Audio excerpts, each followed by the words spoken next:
Thank you very much. आणि पुन्हा एक वार सर्वांचं ख्रिस्तामध्ये स्वागत. जो तुम्ही तुमचा अमूल्य असा वेळ परमेश्वराचं वचन ऐकण्यासाठी काढलेला आहे. आणि गॉड गॉड रिस्पेक्ट्स दॅट. कारण का जेव्हा आपण परमेश्वराच्या साठी काहीतरी वेगळं करतो, तर त्या वेगळ्या केलेल्या गोष्टीला परमेश्वर नक्कीच आशीर्वादित करतो. सो नाउ इन ज्या आत्ताची जी आपण गोष्ट करत आहे, एक टाइम म्हणूया आहे ना. You have dedicated your time and surely God will bless that time. आता हा जो शास्त्रभाग आपण वाचलेला आहे, त्या शास्त्रभागामध्ये तुम्हाला समजावून सांगण्यासारखं काही दिसत नाही आहे ना. प्लेन प्लेन लिहिलेलं आहे. त्याच्यामुळे काही न समजणार आहे, विशेष करून भाषेमधून न समजण्यासारखं असं काही त्याच्यामध्ये नाही, असं आम्हाला पाहायला मिळतं. पण परमेश्वर करो, आम्हाला जे परमेश्वर आज या ठिकाणी सांगू इच्छितो ते आमच्यापर्यंत पोहोचण्यासाठी आपण विशेष करून प्रार्थना करूया. आपण डोळे बंद करूया आणि छोटीशी प्रार्थना करूया. परमेश्वरा, तुझ्या चरणी मी प्रार्थना करतो की जो प्रार्थना करत आहे आणि जो वचन घोषित करत आहे त्याचे पापे पुष्कळ आहेत. पण परमेश्वरा, प्रभू येशू ख्रिस्ताच्या रक्ताच्या कवचाखाली या सेवकाला तू सांभाळ. आणि परमेश्वरा, मनुष्याचे नव्हे तर तुझे विचार या ठिकाणी प्रगट कर. विशेष करून प्रार्थना करत आहे की बाबा, आमच्या डोळ्यावरती असलेलं झापड, आमच्या कानामध्ये अडकलेला मळ आणि आमची कॅल्सिफाईड हार्ट किंवा कठीण झालेले अंतकरण, परमेश्वरा तू बदलावीस, जेणेकरून जे तू आम्हाला सांगू इच्छितोस ते आमच्यापर्यंत पोहोचावं. हा जो टॉपिक आहे, हा टॉपिक डिस्कस करत असताना ऍक्च्युली 1 ते 16 ही वचनं मला त्या ठिकाणी दिलेली आहेत. आणि 1 ते 16 या वचनामध्ये ऍक्च्युली ज्यानं कोणी हे विभाजन म्हणजे हे जे टीचिंग आहे, हे टीचिंग देण्यासाठी नव्हे, पण पवित्र शास्त्राची जे फोड लोकांनी केली, ती म्हणजे एक अध्याय आणि वचन, त्याच्यामध्ये जी फोड केली, ती फोड अशी कशी केली माहिती नाही. 1 ते 2 वचनं वेगळी आहेत आणि मग 3 ते 16 ही जी वचनं आहेत, ती 3 ते 16 वचनं आम्हाला एक विशेष टॉपिक त्या ठिकाणी आम्हाला काहीतरी संबोधतं. आणि हा जो विषय आहे, हा विषय थोडासा अंतःकरणाला हलवणार आहे. सो पहिलंच मी तुमची क्षमा मागतो की या ठिकाणी संदेश ऐकत असताना जर का आम्हाला काही रिग्रेट त्या ठिकाणी वाटत असतील, कारण का वी डिड नॉट डू, काही त्या ठिकाणी आम्हाला रिमोर्स म्हणजे आम्ही गिल्ट मध्ये त्या ठिकाणी जाऊ, डू नॉट वरी, कारण का परमेश्वर आम्हाला त्याच्यापासून सोडवणारा परमेश्वर आहे. You may go through the process of repentance, कारण का तर मी काय केलं हे देवा आणि मला तू क्षमा कर.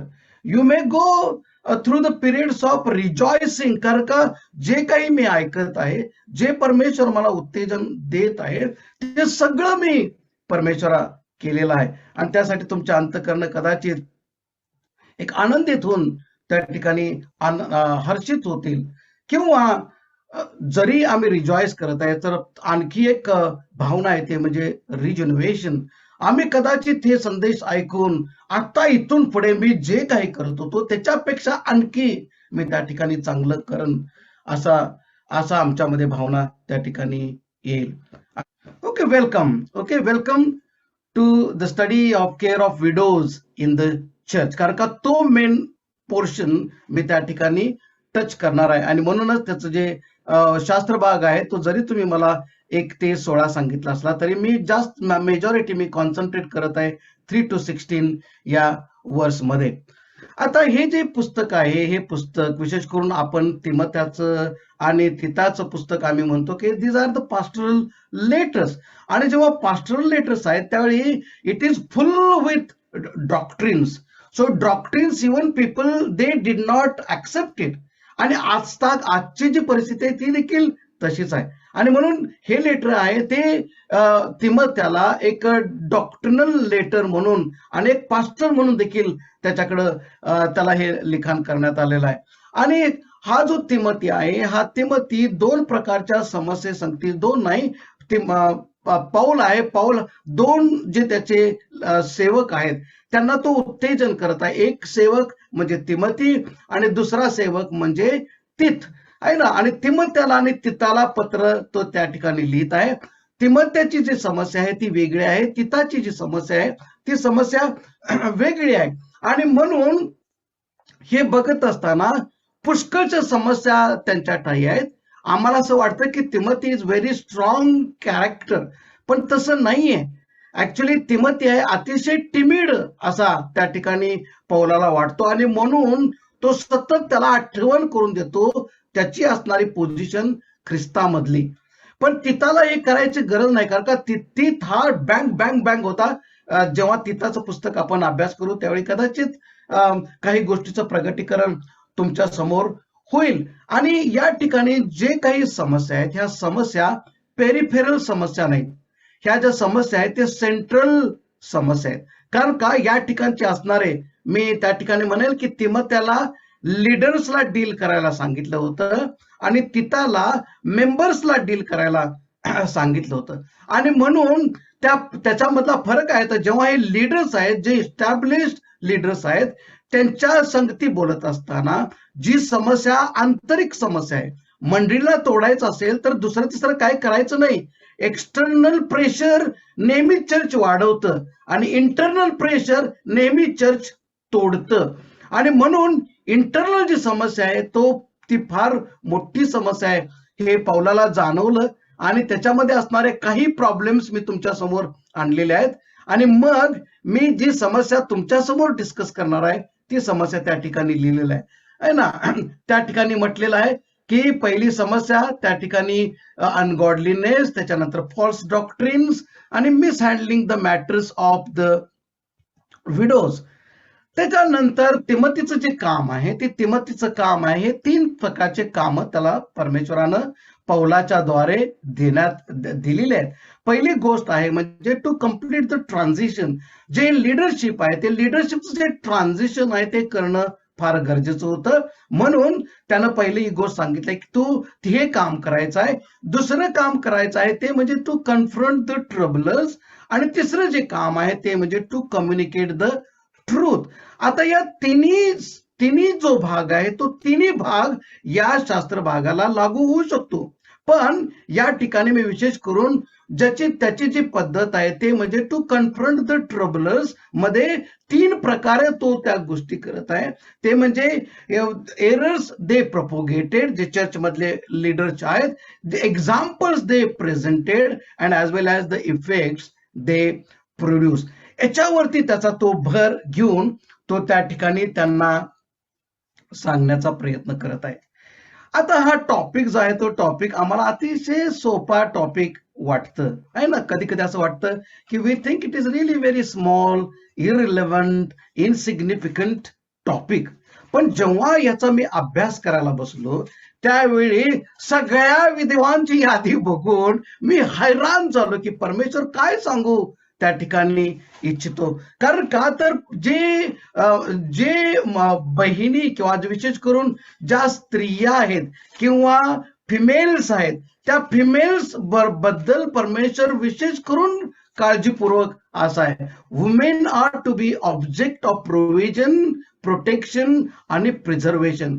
हे कायम त्या ठिकाणी परमेश्वराच्या डोक्यामध्ये आहे. आणि परमेश्वराचं वचनच आम्हाला सांगतं की वुमेन आर विकर वेसल.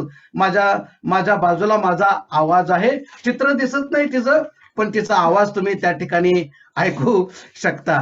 आणि क्षमा करा, मी वेगवेगळ्या लोकांना त्या ठिकाणी अलोकेट करू शकलो असतो, पण दॅट वुड टेक टाइम. म्हणून मी त्या ठिकाणी सुलभाला विनंती करत आहे की तिनं वाचावं women are the weaker vessel, पहिलं पेत्र 3 अध्याय 7 वचन. पतींनो, तसेच तुम्हीही आपल्या स्त्रियाबरोबर त्या अधिक नाजूक व्यक्ती आहे म्हणून सुज्ञतेने सहवास ठेवा. तुम्ही उभयता जीवनरूपी कृपादानाचे सामायिक वतनदार आहात, म्हणून तुम्ही त्यांना मान द्या, म्हणजे तुमच्या प्रार्थनेत व्यत्यय येणार नाही. प्रार्थनेमध्ये व्यत्यय येणार नाही. आणखी एक गोष्ट आहे बरं का, जर का तुमची प्रार्थना ऐकली जायला पाहिजे तर तुमच्या जे काय अर्धांग आहे त्याला जपा. ते तुमचे हॉटलाईन बंद करू शकतात. ओके, कारण का म्हटलेलं आहे त्या ठिकाणी असं करा, कारण का तसं केलं नाही तरी प्रॉब्लेम त्या ठिकाणी तुमच्या जीवनामध्ये येऊ शकतो. विशेष करून पाऊल आहे ना, पाऊलाचं हे दुसरं रूप आम्हाला या ठिकाणी पाहायला मिळतं. कारण का पाऊल हा ज्या स्त्रिया आहेत त्या स्त्रियांच्या लिडरशिप बद्दल तो फार एका वेगळ्या दृष्टिकोनातून त्या ठिकाणी बोलतो आणि तो त्यासाठी तयार नाही. कारण का कदाचित हे एक कारण असेल, पण जे फेमिनिस्ट लोक आहेत त्यांनी मात्र त्याच्या विरुद्ध थोडंसं ऑब्जेक्शन घेतात आणि ते म्हणतात की हा माणूस आहे, याचं ऐकायचं काही गरज नाही, किंवा हे पत्रामध्ये काय लिहिलेलं आहे ते ऐकण्याची काही गरज नाही. पहिली गोष्ट त्या ठिकाणी ते म्हणतात की इट इज सिडोपे ग्राफिकल. त्याचा अर्थ असा आहे की is this letter is not written by Paul, so just ignore it. त्याच्यानंतर दुसरं त्या ठिकाणी डिफेन्स आहे तो म्हणजे इट इज रॅबिनिकल.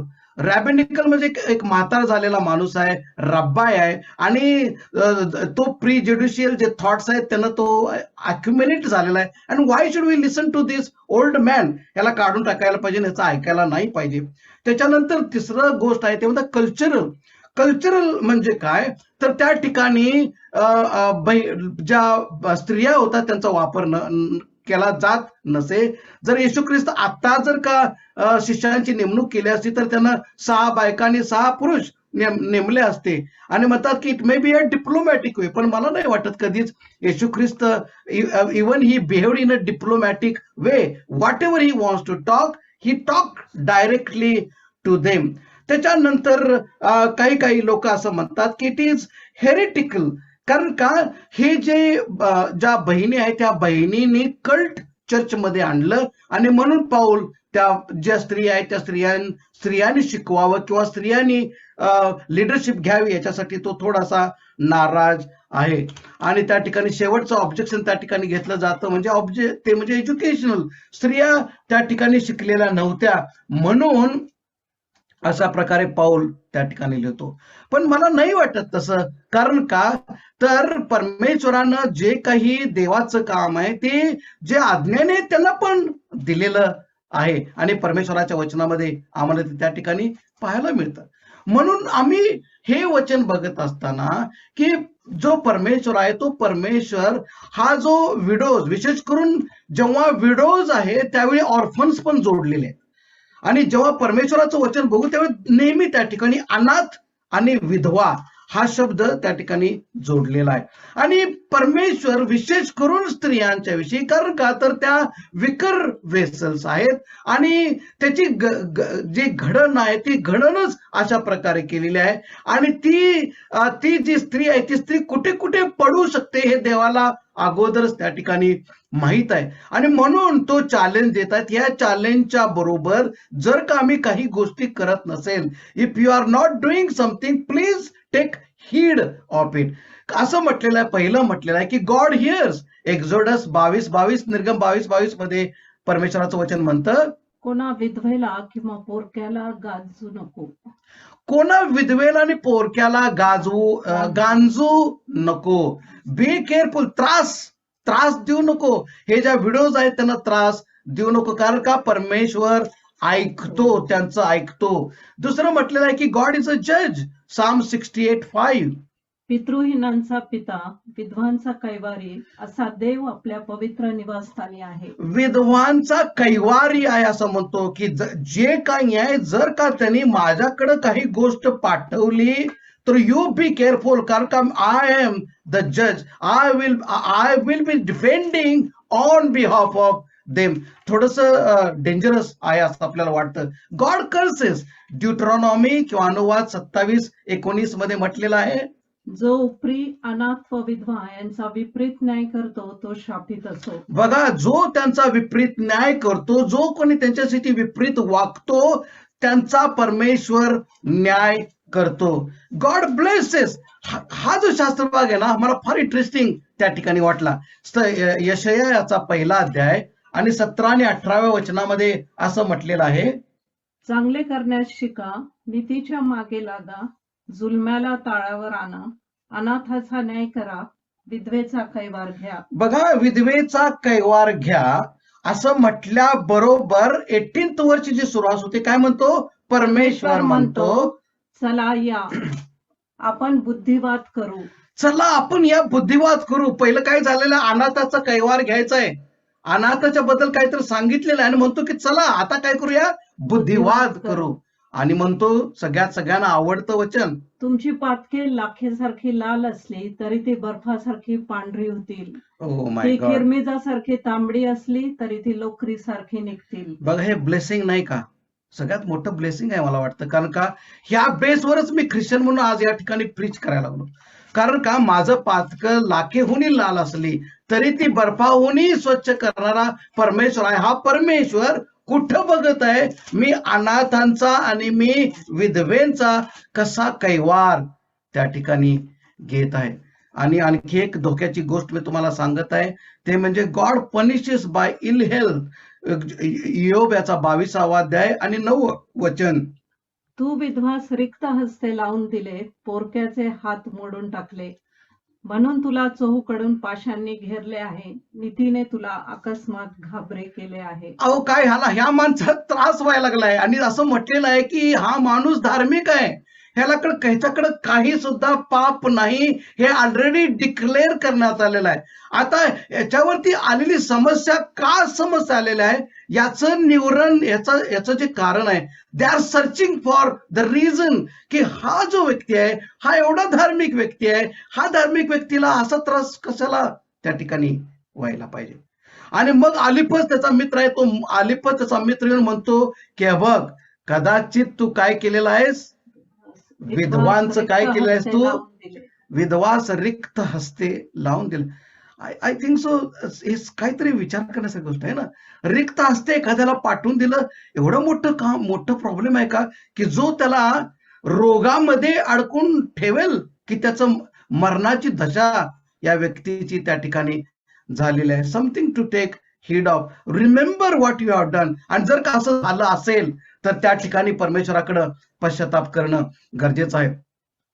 बघा त्या ठिकाणी का परमेश्वराला त्यांचं कंपॅशन आहे, आणि त्या कंपॅशनच्या गोष्टी आहेत, तो गोष्टी त्याच्या वचनामध्ये त्यानं कसं दाखवलेलं आहे. लूक चॅप्टर विशेष करून लूक आहे, त्या लुकाच्या शुभवर्तमानामध्ये पुष्कळच्या विधवेंची उदाहरण त्या ठिकाणी लिखाण करण्यात आलेले आहेत. पहिलं उदाहरण बघूया, लूक शुभवर्तमानाचं 7वं अध्याय 13वं वचन. त्या ठिकाणी तो काय करतो, तो तिला म्हणाला, तिला पाहून प्रभूला तिचा कळवळा आला व तो तिला म्हणाला, रडू नको. काय आहे बघा या ठिकाणी, का त्याला त्याचं कळवळ आलेलं आहे प्रभू येशू ख्रिस्ताला. तो चाललेला आहे, त्या गावात गेलेला आहे, 9 गावाच्या ठिकाणी आलेला आहे, वेशी जवळ तो त्या ठिकाणी आलेला आहे. त्याचं त्या ठिकाणी जे प्रोसेशन आहे, हे जे मेलेल्या मुलाचं, आता मला चांगला शब्द माहिती नाही, पण मी म्हणाल की थडग्यावरून हा माणूस त्या ठिकाणी चाललेला आहे. प्रभू येशू ख्रिस्ताला त्याचं कळवळ आलेलं आहे असं म्हटलेलं आहे. का? कारण का तर हा एकमेव मुलगा तिच्याकडे आहे. तिचा नवरा ऑलरेडी, ही विधवा आहे, तिचा नवरा तर मेला, आता तिचा मुलगा देखील मेला. आता कुणाकडे ती बघेल, तिची परिस्थिती किती वाईट होईल याच्या कल्पनेनंच परमेश्वर प्रभू येशू ख्रिस्त जो देहरूपानं आलेला आहे त्याला तिचा कळवळ आला आणि त्यानं काय केलेलं आहे, त्या थेरेडीला स्पर्श केलेला आहे. लोक थांबलेले आहेत आणि त्याला उठवलेला आहे. लूकाचं शुभवर्तमान 18:2-3. एका नगरात कोणी एक न्यायाधीश होता, तो देवाला भीत नसे व माणसाला जुमानीत नसे. आणि त्याच नगरात एक विधवा होती, ती तिच्याकडे येऊन वारंवार म्हणत असे की, माझी दाद घ्या व माझ्या प्रतिवाद्याबद्दल न्याय करा. या ठिकाणी हा माणूस ना माणसाचं बॉदर करतो, नाही देवाला बॉदर करतो. पण ही व्यक्ती परमेश्वरानं का घडले असेल त्याच्या वचनामध्ये, विशेष करून आपण त्याला वेगवेगळे इंटरप्रिटेशन देतो. तिची असणारी जे परसेवरन्स आहे, तिची असणारी, आपण तो चिकाटी म्हणतो ना, चिकाटी वगैरे वगैरे आपण तिला उदाहरण देतो. कोणतेही लाज न बाळगता ती तशीच स्टिक करून ती त्या न्यायाधीशाकडे जाते आणि मागते. सगळ्यात महत्वाची गोष्ट आहे की जो कुणालाही न जुमानणारा माणूस होता, तो माणूस म्हणतो की ह्या बाईचं क्लिअर करा, कारण का नाही तर हे सारखी मला काय करते, किटकिट किटकिट करते. प्रभू येशू ख्रिस्तानं आणखी एक त्या ठिकाणी उचलून धरलं, ते म्हणजे लूकाच्या वर्तमानाचं 21 दुसरं ते जे विधवेची नाणी, 2 नाणी सगळ्यांना आपल्याला त्या ठिकाणी माहित आहे, बरोबर आहे ना? विधवेची 2 नाणी. आणि प्रभू येशू आज आपण बघूया की अशा प्रकारच्या कॅमेरामध्ये चर्चेसमध्ये जर आपण बसलेला आहे आणि त्या ठिकाणी चर्चमध्ये दानार्पण देत असताना विशेष करून फोकस तिथं आहे. आपली वृत्ती कदाचित नाही, 100% आपली वृत्ती त्या ठिकाणी बदलेल असा माझा विश्वास आणि खात्री आहे. प्रेषितांची कृत्य 9 अध्याय आणि 36 वचन काय म्हणतं त्या ठिकाणी की पेत्रानं काय केलेलं आहे? तबीतेला उठवलेला आहे. आता या ठिकाणी पेत्र आहे, तो पेत्रानं या ठिकाणी या तबीतेला उठवायचं काय कारण आहे? कारण का असं म्हटलं जातं की ही जी तबीता आहे, ह्या तबीतेनं पुष्कळशा विधवांचा त्या ठिकाणी कैवार घेतला होता. तुम्ही जर बघितलं तर वचनामध्ये जेव्हा त्या ठिकाणी तो गेला त्यावेळी विधवा रडत होत्या असं म्हटलेलं आहे. आता हे रुदाली नाहीत बरं का, ह्या रुदाली नाही, दे आर जेन्युइन मोर्नर्स. त्यांना खरोखरच दुःख झालेलं आहे आणि त्या ठिकाणी येऊन ते रडत आहेत. आणि मग पेत्रानं आल्या त्या सगळ्यांना बाजूला केलेला आहे आणि जेव्हा त्याला उठवलं त्यावेळी 2 ग्रुप्सनं त्यांना जवळ घेतलेला आहे. पहिली गोष्ट म्हटलेलं आहे की पवित्र जनांना आणि दुसरं म्हणजे विधवेंना त्या ठिकाणी जवळ घेऊन जे काही झालेलं आहे ते त्यांना सांगितलेलं आहे. का what could be a great relief for this widows. कारण का जी आम्हाला मदत करत होती ते पुन्हा एक वार आता काय केलं का असं म्हटलेलं आहे, ती सक्रिय मदत करणारी ती एक बाई होती असं परमेश्वराचं वचन त्या ठिकाणी. आणि ती सत्कृत्य व दानधर्म करण्यात तत्पर असं आम्हाला वचन त्याच्यावरती कितपती तर आपण फोड करू शकतो, पण तो टॉपिक आपला त्या ठिकाणी नाही. विशेष आणखी एक बघूया की योहान कृती वर्तमानामध्ये जे प्रभू येशू ख्रिस्तानं आपल्या आईचं आणि आपला जो शिष्य आहे योहानाचं जे कॉन्व्हर्सेशन आहे आपल्या सगळ्याला माहित आहे. काय आहे की बाई पहा हा तुझा पुत्र, आणि बाई पहा योहानाला काय म्हणतो तो, बाई पहा तुझा मुलगा, आणि आईला म्हटलेलं वाक्य त्या ठिकाणी आहे. म्हणजे प्रभू येशू ख्रिस्त आपली जी आई आहे, मला माहित आहे प्रभू येशू ख्रिस्ताला आणखी भाऊ आणि बहिणी आहेत, बहिणींची नावं त्या ठिकाणी विशेष करून पाठ नाहीत, पण त्याच्यामधले 2 जे त्याचे भाऊ आहेत त्याचे पत्र आपल्याला माहित आहेत. मग प्रभू येशू ख्रिस्तानं त्यांच्याकडं मरियेला दिलं नाही, बरोबर आहे ना? यहुदाचं पत्र आणि याकोबाचं पत्र. यहुदा आणि याकोब दे वर 2 ब्रदर्स, ते येशू ख्रिस्ताचे भाऊ आहेत. त्यांच्याकडे न जाता तो कुणाकडे जात आहे? योहानाकडे जात आहे. पर्टिक्युलरली और पॉसिबली मे बी ह्या येशू ख्रिस्तांच्या भावाचं जे परिवर्तन आहे हे प्रभू येशू ख्रिस्त मेल्यानंतर झाला असेल आणि त्या क्राऊडमध्ये त्यांचा उल्लेख कुठंच नाही. आणि ही एक व्यक्ती त्या ठिकाणी आहे, त्याला माहित आहे की आता माझी आई ही विधवा अगोदरच झालेली आहे. या विधवा आईचं काम जे रक्षण आहे किंवा तिची देखरेख आहे ते मी करत होतो, पण आता इथून पुढे देखरेख करण्यासाठी योहानासारखी चांगला मुलगा मिळणार नाही हे त्यानं बघितलं आणि त्यानं सांगितलं की याची काळजी घे. त्याच्यानंतर आम्हा सर्वांना आणखी एक धक्कादायक देणारी गोष्ट म्हणजे जो आम्ही धर्म पाळतो, आपण धर्म आणि रिलेशन काही आपण त्याला नेऊ, पण जेम्स मध्ये पहिल्या अध्याय 27 मध्ये खरं धर्माचरण किंवा खरा धर्म काय याची व्याख्या त्या ठिकाणी दिलेली आहे. ओके, देवपित्याच्या दृष्टीने शुद्ध व निर्मळ धर्माचरण म्हणजे अनाथांचा व विधवांचा त्यांच्या संकटात समाचार घेणे व स्वतःला जगापासून निष्कलन ठेवणे हे आहे. खरे धर्माचरण म्हणजे काय? अनाथांचा आणि विधवांचा काय करणं? संकटात समाचार घेणं. Sometimes we think it is not very necessary, but that is necessary, आहे ना? मग या ठिकाणी आता खरा जो भाग आहे तो खरा भाग आपल्या समोर परमेश्वराने एवढं महत्व ह्या विधवांना जर दिलेलं आहे तर त्याचं ह्या विधवांच्या विषयी आपण थोडं काही बघणं गरजेचं आहे. आणि त्या ठिकाणी ह्या विधवा म्हणजे काय? कारण का विशेष करून काय म्हटलं जातं की हे खऱ्या विधवा. Okay, the word here is शेरा. आणि त्याचं खरं मी काय इंग्लिश माणूस नाही, मी इब्री माणूस आहे, त्यामुळे ह्याचं खरं प्रोनाउन्सिएशन कसं असतं मला माहित नाही. केरा आहे का चेरा आहे का काय, काही का असे ना, पण हा एक वर्ड होता. तो वर्ड कशासाठी होता तर हे क्लासिफिकेशन जे आहे, classification those woman who were bereaved, they were robbed, they suffered loss or being alone. आणि ह्या एकट्या पडण्याचं जे कारण आहे ते कारण कदाचित it could be death, it could be divorce और इट कुड बी डिसर्शन.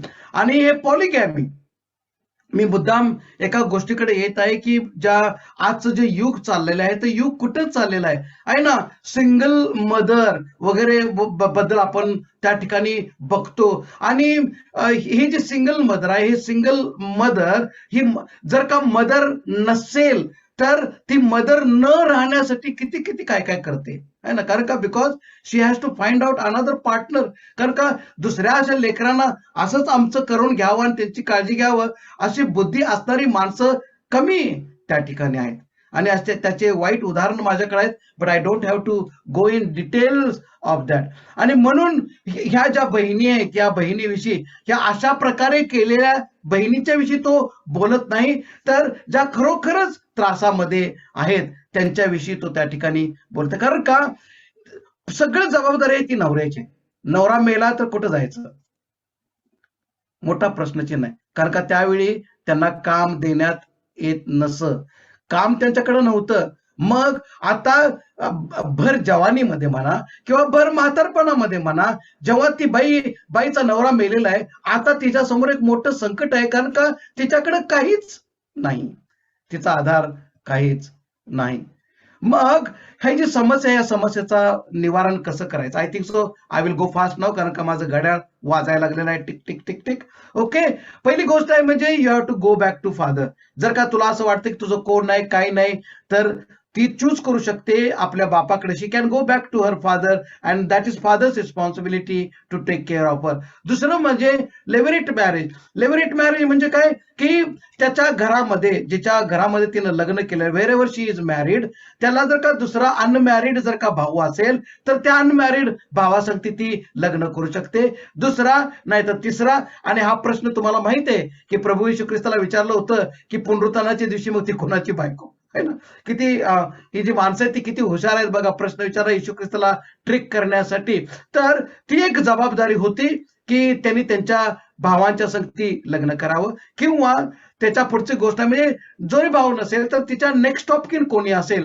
आणि त्याचं सुंदरचं उदाहरण आहे ते म्हणजे रूथ आणि बोआज आहे ना. रूथ आणि बोआजानं रूथची लग्न केलं, कारण का he was a next of kin to her. आणि दुसरा माणूस पण उठला होता तिच्यामध्ये, तुम्हाला माहिती आहे. पुन्हा एक वार त्या गोष्टीमध्ये मी जाणार नाही बिकॉज ऑफ द टाइम. पण ही एक गोष्ट होती की ते नेक्स्ट ऑफ किन त्याचं ते लग्न करावं, नाही तर शी कॅन री मॅरी. जर का तिला ह्या काही करायचं नाही तर शी कॅन सर्व द लॉर्ड, एक किंवा सर्व द फॅमिली, सर्व इन द कम्युनिटी, हे तिच्यासाठी ऑप्शन त्या ठिकाणी होते. आता पहिली गोष्ट आहे ते म्हणजे ऑब्लिगेशन्स आहेत. आता पहिलं आणि दुसरं जे वचन आहे ते पहिलं दुसरं वचन आहे ते कन्फ्रंटिंग आहे ना, confrontation.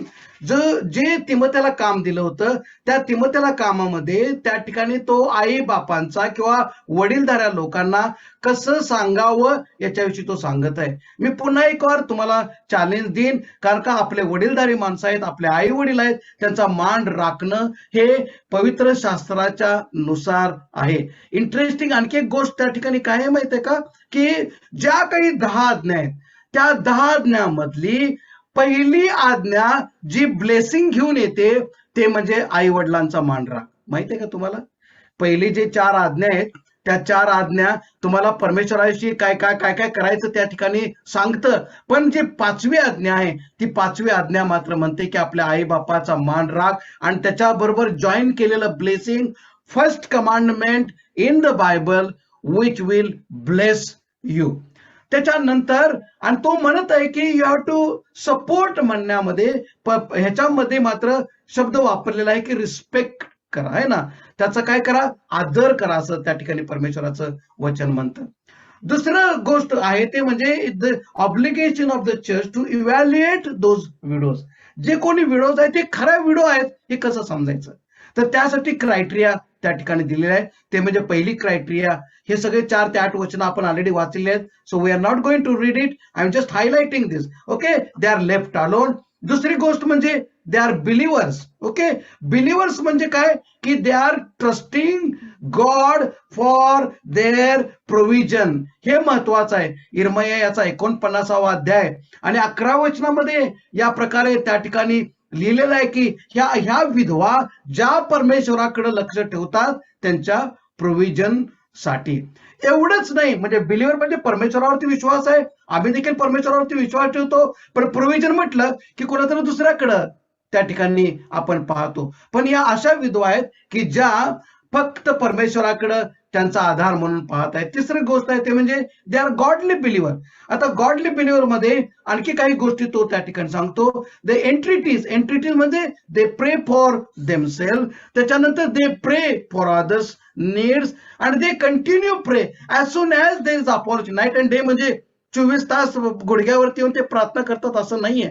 They pray as soon as there is a possibility, as soon as there is opportunity, they pray for these people. त्याच्यानंतर असं म्हणतात, सगळ्यात चांगली गोष्ट त्या ठिकाणी आहे, मला याच्यावरती फार वेळ घेण्याचं इच्छा वाटली होती, पण असू दे. You meditate on this word, जे लूक शुभवर्तमानाचा 2रा अध्याय 37 आणि 38 वचनामध्ये त्या ठिकाणी अशी एक प्रॉफिटेस आहे जी विधवा आहे आणि तिचं लग्न फार लवकर झालं. 7 वर्षातच तिचा नवरा मरण पावला आणि तिनं म्हटलं की नाही, I am going to devote my self to only to my father, जो माझा परमेश्वर आहे, एलोहिम त्या ठिकाणी म्हणूया, यावे त्या ठिकाणी म्हणूया, and I will be involve in this service. म्हणून तिनं त्या ठिकाणी स्वतःचं अर्पण केलं. आणि बक्षीस काय आहे, जो तारणार आहे तो तारणारा स्वतः तिनं आपल्या डोळ्यानं पाहिलेलं आहे. It's a great blessing. मला तर असं वाटतं की ज्या अशा बहिणी अशा रीतीनं काम करत आहे, त्या ठिकाणी तो म्हणतो की त्या लिस्ट मधल्या एक्सक्लूड अनगॉडलीज. एक्सक्लूड अनगॉडली म्हणजे काय, की त्या बाहेर गेलेल्या आहेत, त्या बाहेर गेल्या आहेत, त्याच्या ज्या परमेश्वराला मानत नाहीत. पहिला नवरा होता त्यावेळी नवरा आणि बायको दोघं जण प्रार्थनेला त्या ठिकाणी येत होते. नवरा मेल्याबरोबर तिने सगळंच बदललं आणि आता ते जगिक मार्गाकडे त्या ठिकाणी वळलेली आहे. तो म्हणतो की एक्सक्लूड दीज वुमेन किंवा अशा विडोज बाजूला काढा म्हणतो. आणि मग तो त्या ठिकाणी चॅलेंज देत आहे, एनकरेजिंग फॅमिलीज विथ वॉर्निंग. कारण का तो म्हणतो की काम कुणाचं आहे, तुमचं काम आहे. जे फॅमिलीज आहेत, ज्या वेल टू डू फॅमिलीज आहेत, that is their responsibility to take care of these widows. कारण का तो म्हणतो जर का तुम्ही तसं केलं नाही, I think so I would like to read that word. ते जे 8वं वचन आहे ते त्या ठिकाणी काय म्हणतं, तो म्हणतो की तुम्ही अविश्वासणाऱ्यापेक्षा तुमची दशा वाईट.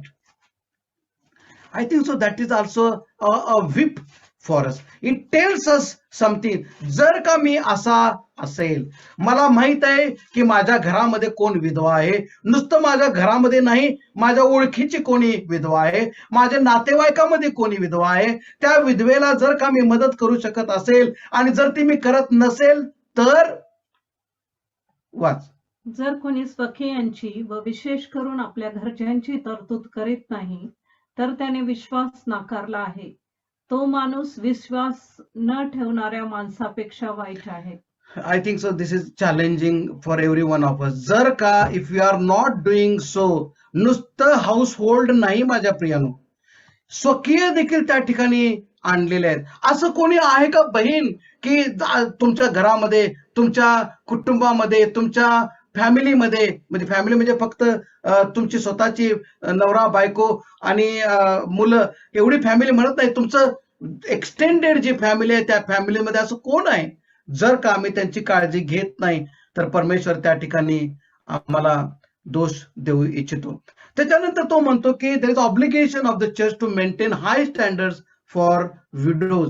कारण का तर अशा पण काही विडोज होत्या ज्यांची जे कामासाठी किंवा चर्च मधल्या कामासाठी त्या ठिकाणी नियुक्त केल्या जात असेल. आणि ती जी नियुक्त केलेली जी यादी आहे ती त्या ठिकाणी आहे. तो म्हणतो she should not be less than 60 years old, 60 वर्षाच्या नंतरची असावी. कारण का तर पॉसिबली ज्या सेन्शियल थॉट आहे जे त्या ठिकाणी डिक्लेअर करण्यात आलं होतं की 60 वर्षाच्या नंतर जे रिटायरमेंट एज आहे ते रिटायरमेंट एज त्या काळामध्ये 60 वर्षाच्या पुढे डिक्लेअर करण्यात आलं होतं.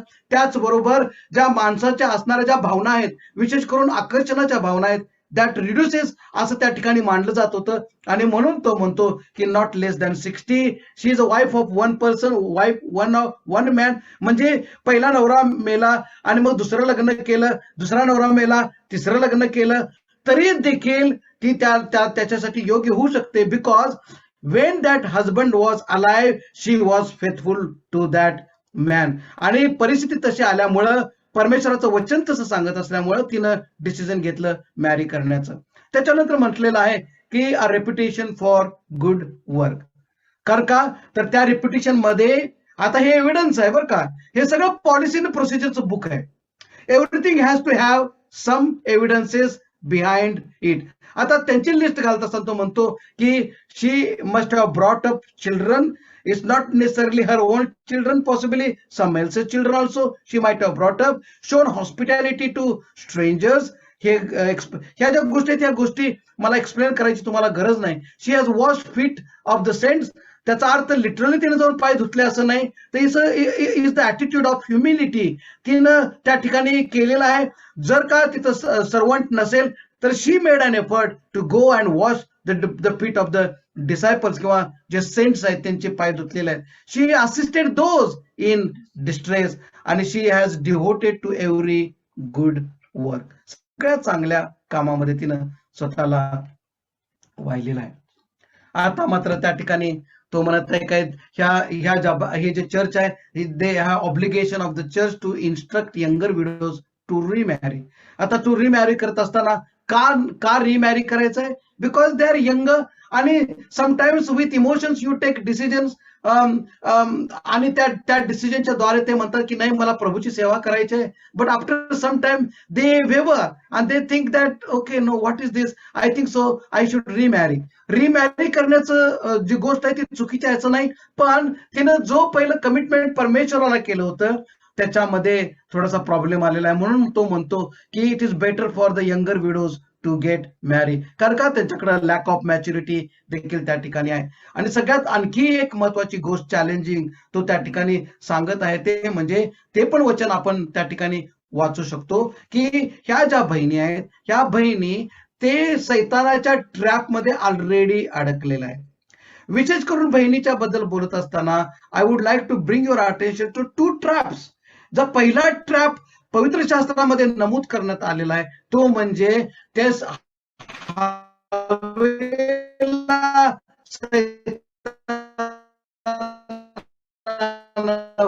भुलवलेला आहे. आणि तो काय म्हणतो, आणि आता या जगामध्ये जे चाललेलं आहे ते म्हणजे trap of being equal to men. मी त्या ठिकाणी बहिणींना खाली आणि भावांना वरती असं मी म्हणत नाही, पण त्या ठिकाणी परमेश्वराची जी योजना आहे ती परमेश्वराची योजना तशीच आहे. आणि मग शेवटचं ते समस्या घालवण्यासाठी जी गोष्ट आहे ते म्हणजे obligation of the church to instruct capable woman to support widows. शेवटचं वचन जर त्या ठिकाणी आपण बघितलं तर त्या ठिकाणी ते आम्हाला तसं म्हणतं की जे बहिणी अशा प्रकारच्या योग्य आहेत किंवा लायक आहेत त्यांनी अशा विडोंची काळजी घ्यावी असं परमेश्वराचं वचन त्या ठिकाणी आम्हाला सांगतं. Thank you very much. Rapid fire round सारखं होतं, पण it's all right. I think so you have got what the intense त्या ठिकाणी होता. तो इंटेन्स मी त्या ठिकाणी स्पष्ट करू शकलो, तुम्हाला ते सांगू शकलो. परमेश्वर करो. आणि ही जी विधवांची काळजी घेण्याची योजना परमेश्वरानं आज आमच्या समोर प्रगट केलेली आहे, ह्या सगळ्यांचा फायदा मी तुम्हाला एक सांगेल, दुसऱ्याला नाही आपल्याला आहे. कारण का जेव्हा परमेश्वर आम्हाला वचन आणतो, it's not about blessing someone else. Whenever you believe, whenever you act on it, it's your blessing, it's nobody else's. आणि म्हणून परमेश्वर करो आणि अशा प्रकारच्या आशीर्वादाचा वर्ष तुम्हा सर्वांच्या वरती परमेश्वर करो.